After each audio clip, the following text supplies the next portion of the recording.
তোমাকে আমি কোনোদিন ঈশ্বরের সাথে তুলনা করিনি, কারণ ঈশ্বর সবার, আর আমি চেয়েছিলাম তুমি শুধু আমার হও।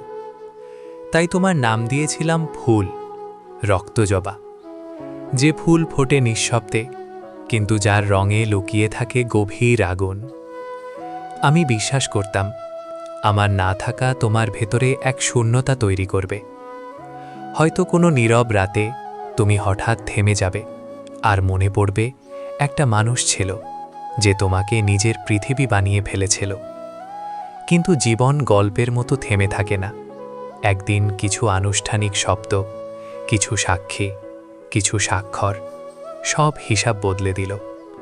আমি ভেবেছিলাম স্মৃতিগুলো তোমাকে টানবে, হয়তো রিকশার হালকা দুলুনিতে, অথবা কারো দেওয়া এক লোকমা খাবারের মুহূর্তে। হঠাৎ মনে হবে কেউ একদিন তোমাকে খুব আপন করে আগলে রেখেছিল। কিন্তু তুমি থামোনি, পেছনে তাকাওনি, অতীতকে মুছে ফেলে তুমি নতুন ঋতুর দিকে হেঁটে গেছ। আর আমি দাঁড়িয়ে আছি সেই পুরনো বৃহস্পতিবারের ধারে, যেদিন আগুন লেগেছিল আমার ভেতরের বনভূমিতে।